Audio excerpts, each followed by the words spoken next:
local story. In the very near future in New Orleans, if your burglary alarm system has a false alarm, you could face a hefty fine. In 2014, the NOPD responded to approximately 48,000 false alarm calls. If the plan is passed, the department says the reduction in response will save the equivalent of 6 full-time officers that could instead be responding to real emergencies in the city. WDSU reporter Andy Cunningham is live at NOPD headquarters with more on this proposed ordinance, and he's breaking down the numbers for us. Hey, Andy.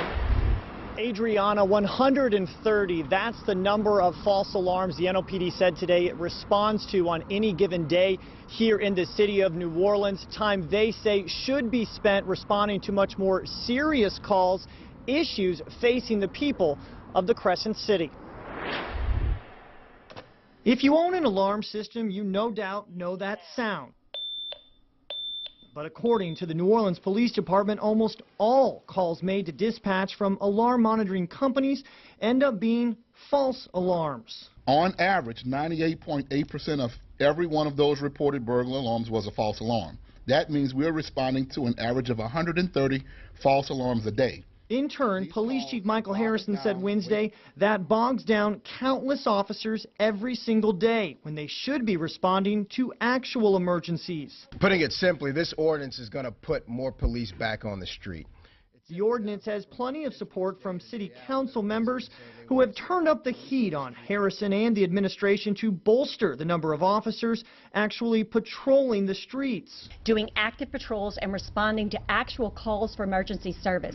Many of those false alarms, according to a report released by the NOPD, are repeat offenders. Something as simple as a dog jumping on a couch can trigger a motion sensor, or someone unfamiliar with the security system in place at a home or business. It's a call to everyone with an alarm to get that alarm serviced, to have it working properly. The ordinance is one of several measures the Office of the Inspector General recommended in a recent report to better improve response times at a time when citizens say more needs to be done to improve public safety. I'm fully committed to continuing to identify ways to work smarter and more efficient, more effective, so we can provide the best police services available to our residents and our visitors.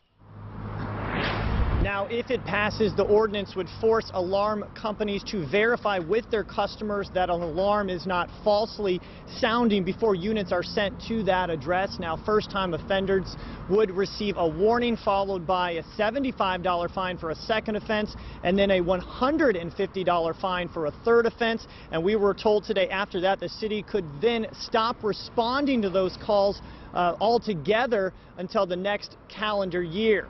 Reporting live on your side from NOPD headquarters, I'm Andy Cunningham, WDSU News.